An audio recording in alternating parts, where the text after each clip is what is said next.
Iowa State losing to Ole Miss in the round of 32 might feel like a major disappointment, but there is a real case that Iowa State actually exceeded expectations on the year. We're talking about it today on Locked On Cyclones.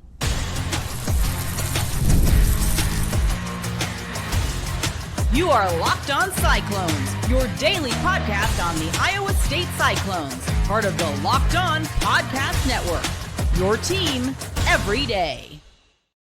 Welcome into Locked On Cyclones, part of the Locked On Podcast Network, your team every day. Shout out to you for being here every single day and making this your first watch or listen of the day. I appreciate it more than you know. Wherever you're watching or listening, be sure to subscribe so we can prove once and for all that it is, in fact, a Cyclone state. Today, we're going to be breaking down why I do think Iowa State actually exceeded expectations on the year, even though the loss to Ole Miss in the round of 32 certainly hurt quite a bit. And then in the middle of today's show, we're going to be breaking down the game against Ole Miss, the ins, the outs, the who's, the what's, the whatnots, if you will. We are going to dive in deep. I am not going to hold back on that, so don't go anywhere for that middle segment. Then finally, to round things out, we're going to take a look at the year in review for Iowa State.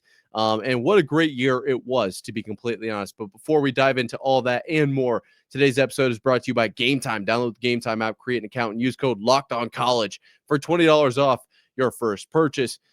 And now, if you're anything like me, you're probably still reeling a little bit from the loss to Ole Miss in the round of 32 for Iowa State. This one certainly hurt quite a bit. I'm not going to lie to you. It's hard to believe that this is the reality that we're living in at this point. But at the end of the day, I think that this is, as far as I know, this is actually the true reality. That being said, as much as it hurts, as bad as it hurts, I do think that Iowa State, in some sense, exceeded expectations on the year. And now, to say that statement, I can already hear the comments, okay? I can already hear you thinking this guy is completely out of his mind, okay? This guy does not know what he's talking about. Who put a microphone in front of this guy's mouth? Now, there are probably some arguments to be made that are correct in that statement, but at the end of the day, we have to realize we're not looking at this team as a fully healthy Cyclones team. The first half of this season, right, for the Cyclones, if you're looking at this team in that lens, yes, I am absolutely crazy. But this season is not only a few games long. This season, actually, believe it or not, just ended. It didn't end in October, November, December. Right now we're in March. Okay. This team has come a long way and been through a whole lot. So we got to look at it as it is now, not as it was when this team was just absolutely ripping through everyone in the first half of the season. Now, we'll talk more about that in the final segment today, kind of a season in review and what I make of the year as a whole. But as far as this team at this moment in time, I do think they exceeded expectations. Yes, the loss to Ole Miss was relatively ugly, but also, I mean, making it to the round of 32, you know, it's something. You know, that's an accomplishment in and of itself. And the 3 seed, I think, was also a kind of a big deal for these Cyclones. Okay, obviously that 3 seed was taken into account without the knowledge of Keyshawn Gilbert being out for the rest of the season. And so I wonder if maybe the committee would have decided differently had they had that knowledge. But at the end of the day, they didn't. Okay. And they decided Iowa State was a 3 seed. And yeah, we have not talked yet about Iowa State versus Lipscomb. And to be completely honest, we probably won't. I just don't think we will, because that happened on Friday after the Friday episode went on. And Iowa State looked dominant. Okay, Iowa State looked great. But now we're in a situation where they lost to Ole Miss, and we have to live with that. I don't think there's a lot of point in looking deeply at the win over Lipscomb, just because it doesn't really matter at the end of the day. But they did look great in that game. You know, they really did. They looked like an old Cyclones team, almost a 30-point win. Never a real doubt against Lipscomb. Not a true, real doubt. And so that was extremely fun. And then to get into that round of 32 and to face Ole Miss, I mean, this is just, you're going from an ASUN champion to a real full-blown SEC team. This is now a real real basketball team. Not that Lipscomb isn't, but there's obviously levels to this whole deal. And Iowa State, the latter part of the season really was pretty hit or miss. It really, obviously, that 3-game loss streak kind of after Arizona was tough. But then it was the last 7 games, 2, 4, 6, 7 games where Iowa State became extremely spotty. And to make it to the round of 32, I think exceeded expectations because, like I said, you're not looking at them through the lens that is the first half of the season. You're realizing that there is a team that missed Milan for a couple weeks in the middle of the season, about 7-ish games, maybe 8 games. And then a team at the end of the year without a Keyshawn or a Curtis, and then no Keyshawn, and then no Keyshawn or Taman, right? So this team kind of had to switch their identity multiple times throughout the year. This team early on, I said, its biggest strength is that it can beat you through method A, method B, method C, method D, method E, method, you name it, okay? Method Z, if you will. They could beat on the offensive glass, 3-point shooting on the inside, turnover margin. It didn't matter. Okay. Iowa State could kind of conform and play in extremely high levels, no matter what you wanted to throw at them. And that was an unbelievable thing for this team. However, I do think that was also kind of the downfall in a few ways for this team. I think that they didn't really have anything to lean on once they were missing a Milan, right? They just kind of had to figure out who they were for that stretch. And then Milan comes back and you're figuring out again, who are we now? And then all of a sudden you're missing 2 of your guards, and it's who are we at this point, and what are we going to lean on? Are we going to go onto the inside? Are we going to continue to try to shoot from the 3-point line, and then a few come back, but only, obviously not both, with Keyshawn out, and then Taman and Keyshawn out against BYU in the tournament. It was just a complete mess, and this team obviously played so well. Like I said, we'll talk more about that in the last segment today. But there was definitely holes. And this team just never really had a true offensive identity. This team never really had a real sense of, we're going to shoot lights out from 3. We're going to live or die by the 3. No, they didn't really do that. We are going to get the ball inside to Jefferson or Jackson or Chatfield every possession, and we are going to live or die from the paint. Nope, they didn't really feel that way. This team is going to drive and get to the free throw line more than anyone else and be more aggressive than any other team in the country. No, it didn't really feel that way. It felt like they were just kind of lost offensively at times. And whenever the pick and roll to Jefferson didn't work, it just became chuck up a shot. And all of a sudden, when that didn't work and we didn't get that offensive rebound, we were all kind of on our heels, a little bit confused. Okay. This team's obviously we've talked about this team's defensive intensity, what they can do kind of in transition, right? And what they can do on the turnover battle. Some things that kind of stayed a little bit true throughout the season, but things that kind of wavered, right? Because when you're not shooting it lights out and when you're not winning games, I don't think it's a crazy statement to say that it's hard to bring out the most defensive intensity of all time. I think I completely understand that point of view. Now, TJ Otzelberger's point of view is you bring the defensive intensity and the offense will follow. Okay, so that's a whole different thing. He's the head coach. I'm not. I totally get it. But at the end of the day, when you're not winning and things aren't going your way, it's really hard to bring a lot of intensity to the floor. And so I think we saw that. Now, all of that to say, I think at the end of the day, the team where they were going into the Big 12 tournament, going into the NCAA March Madness tournament, I think that this team, I think they exceeded expectations with this loss to Ole Miss. Would we have loved to see them go further? Yes, we absolutely would have. I would have. I mean, I can't even tell you what I would have done to see them in the Final Four, and obviously to win a championship, of course. But just to be there in a few weeks' time would be. I can't. It's unbelievable. The thought process is like I'm trying not to think about it because it's no longer a reality. But for them to make it through Lipscomb, and it was a team that a lot of people remember. They were the team that was most picked for that 14-3 upset. Everyone thought Iowa State a bunch of frauds. Lipscomb going to shoot the lights out from 3, and it's going to be over for the Cyclones. No, Iowa State moved on and ended up running into an Ole Miss team that just simply could not miss.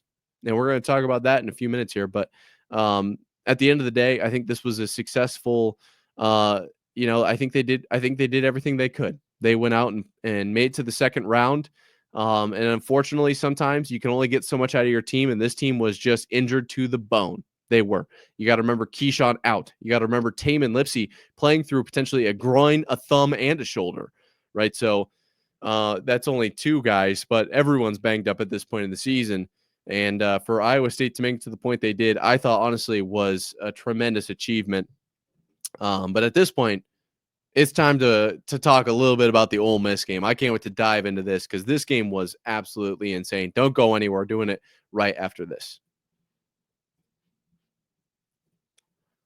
Daylight savings snuck up on us again, and if you're feeling that lost hour of sleep, 5-Hour Energy has your back. The extra sunshine means more time for fun, but sometimes you need a little boost to power you through. Whether you're staying up late watching the NCAA tournament, squeezing in a round of golf after work, or just trying to keep up with your busy day, 5-Hour Energy gives you that quick, refreshing pick-me-up whenever you need it. I have been staying up late watching the tournament action, and 5-Hour Energy helps me get through the next day. Whether I'm at a game or traveling, 5-Hour Energy is an easy to grab and keeps me feeling refreshed. I honestly, it really is the best. Head to 5hourenergy.com to find over 15 flavors to choose from, including watermelon, blue raspberry, and peach mango. You can even build your own 12-pack or 24-pack delivered right to your door. Need one now? Grab a 5-Hour Energy shot at your local grocery or convenience store. They are everywhere. Stock up today and stay energized. Okay, so Iowa State fell to Ole Miss in the round of 32 in the NCAA tournament. You are here with Locked On Cyclones, part of the Locked On Podcast Network, your team every day. Let's take a second. Actually, let's take a moment of silence for the Cyclone season. Moment has passed. That one, it was painful. I'm not going to lie to you guys. We're going to get real for a second here. This one hurt from really about 7 minutes in, 10 minutes in. Until the final whistle. Iowa State just got absolutely blown out of the gym, ran out of the gym, shot out of the gym by Ole Miss. Final score 91-78. And it wasn't even that close. This final score shows a 13-point difference, and it felt like Iowa State lost by about 50. I'm not going to try to sound too distraught in today's episode, but looking at this just makes me very upset. I'm not going to lie to you guys. Let's take a look at some of the biggest performances from today. Obviously, let's start with Iowa State because this is Locked On Cyclones. Curtis Jones ends with 26 points. Felt like a very quiet 26. 9 of 17 from the floor, 4 of 9 from 3, 4 of 4 at the line. Unfortunately, that line statistic was not a very consistent one throughout the team. Your second leading scorer was Joshua Jefferson with 16. Then Nate Heisey had 13. Shout out Nate Heisey, third leading scorer for the Cyclones, a guy that we talked about would step up for this team. And then Deshaun Jackson with 9. Taman Lipsey had 7. Milan had 5. And Brand Chatfield had 2. Let's talk about Ole Miss because this is kind of where a lot of the story lies at today, unfortunately. Your leading scorer for the Ole Miss Rebels, Sean Padula, 20 points. All right. Jamin, I'm going to go with Jamin Brakefield, had the most quiet 19 points of all time. Like, genuinely, I don't think I ever even saw him score. He had 19 points. Unfortunately, on the other side of the coin, Malik Dia had the loudest 18 points. I think he might have scored 50 for the Rebels. Then you've also got Morrell and Murray, who went for 15 and 11, respectively. So Iowa State, I'm looking at this box score, and this goes into my argument for the first segment. I honestly don't think that they played super terribly. I have a lot of critiques about tonight's game or yesterday's game. But I honestly, at the end of the day, I mean, you shoot 48% from the field. You shoot 36% from 3. Now, from the free throw line, that was abysmal. 66%, 16 to 24. That was really bad. But it wasn't what kept you out of this game. You score 78 on the night. You play a little better defense. You end up potentially winning this game.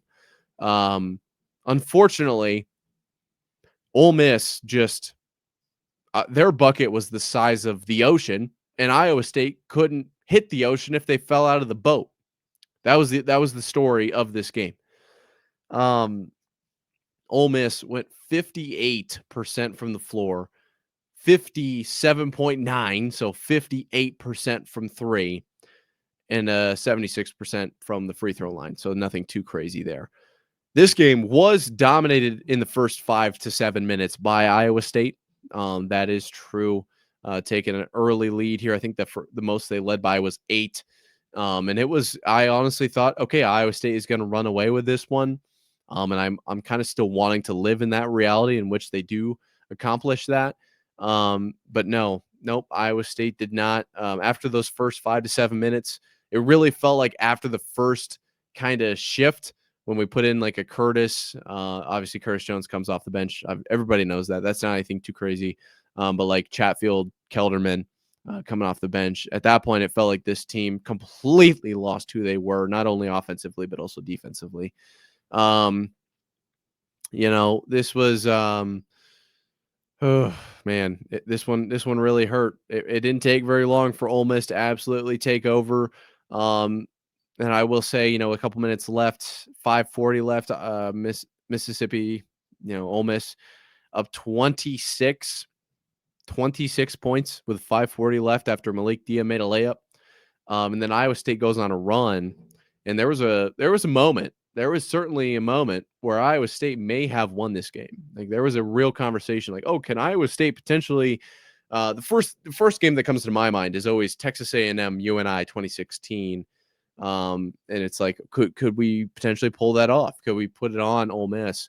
But no, to the chagrin of all Iowa State fans out there, the next 2 possessions right after that timeout were horrible.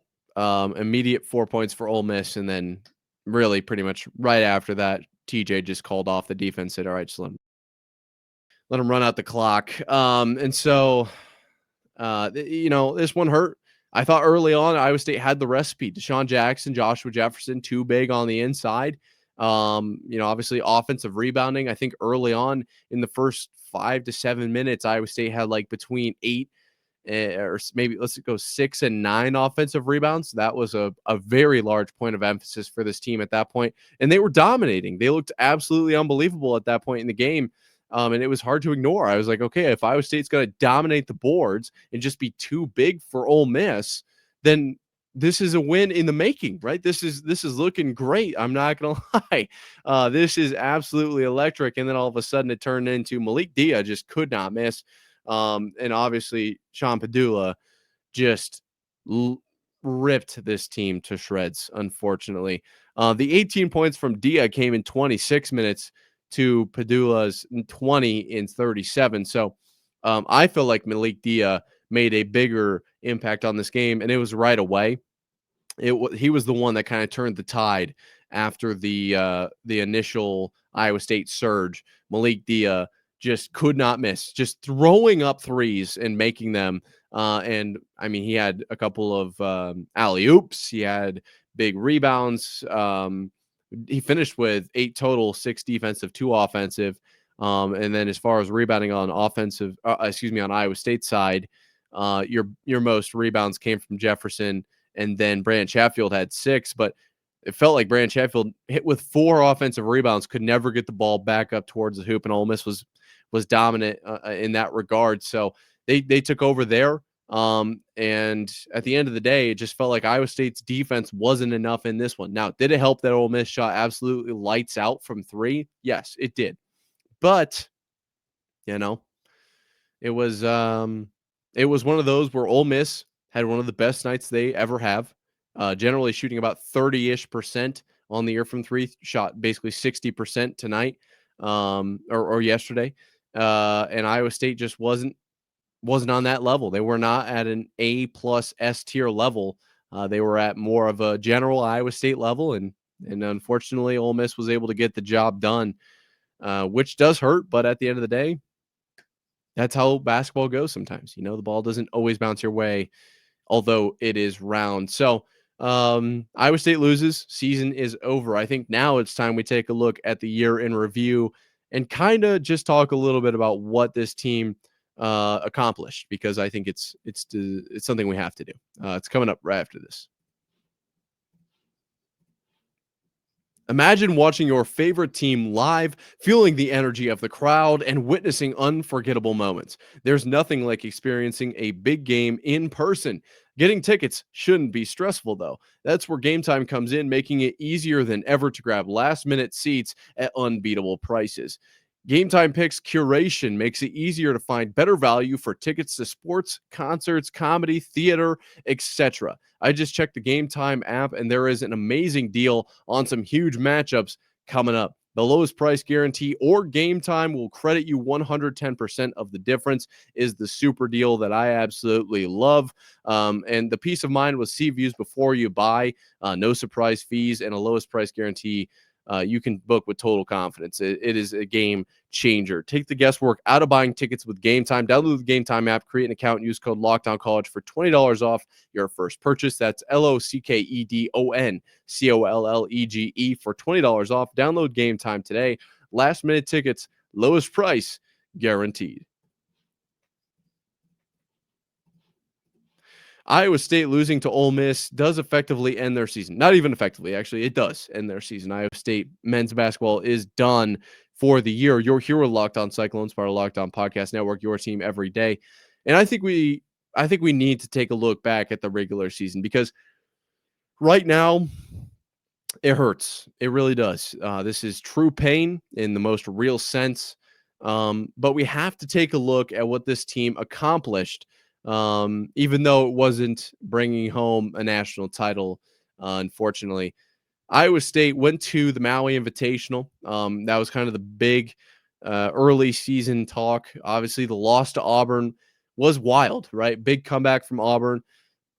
Last minute tip in there. Obviously losing by 2, but that really put a lot of faith into Cyclone fans, I think, and into this team as a whole, because Iowa State able to go toe-to-toe with one of the best teams in the nation, though falling short. It's very early in the season, a lot of time for this team to turn things around, and then you move into Dayton and Colorado, a couple big wins there, finish out, obviously, the Maui Invitational run, and then you got Marquette in a big matchup at home, and you dominate kind of in that one. And at that point, it kind of felt like, okay, Iowa State can really make some noise. And then the next stop, in my opinion, was the win over Iowa in Iowa City. It's a Cyclone state, baby. That was a huge win. Obviously, Iowa didn't make a whole lot of noise this season, but a rivalry game, in my opinion, is always going to be tougher to play in than any traditional game, just in any sense, right? Non-conference, conference, you pick the situation. Rivalry games always mean more, and we all know this. So I was very proud of the Cyclones to get that win, big 9-point win there. Then they actually beat Omaha in pretty dominant fashion. Remember, Omaha made the tournament for the first time this year. And then a couple games later, Morgan, then we got Colorado to start the year. Now, this is where we kind of potentially may have seen Keyshawn's injury develop for the first time after the loss, I believe. Or no, it was after the win against Cincinnati in the limited minutes. I think it was when he was interviewed and said that he began feeling kind of that groin injury in the first conference game. That was Colorado, of course. So the win over Colorado marked, outside of non-conference, a 5-game win streak for the Cyclones to start conference play, with notable wins over ranked 25 Baylor in pretty dominant fashion, almost 20 points there, and over Texas Tech 85-84. Big win. Obviously, Texas Tech, a very good team this year. But all the other games were in extremely dominant fashion. And then you move into Kansas right before the loss to West Virginia in a really, really dominant game, 17-point win without Milan Momcilovic. That was one that I thought was the game that showed that this team could make a ton of noise this year. Then they go to West Virginia and unfortunately fall short. But that West Virginia team and their defense was very much smothering. The Big 12 is a very tough place to play basketball, a very tough conference to play in. I thought that this team would be just fine. You're going to drop one. Okay, that's going to happen, was kind of my mindset against West Virginia. They come home. play UCF, and they score 108 points. The most points that they scored all season long came against UCF.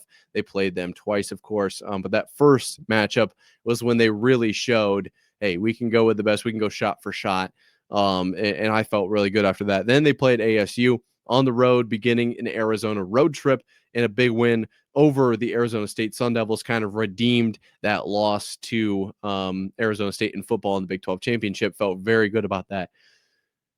Okay, we've made it to this point in the season.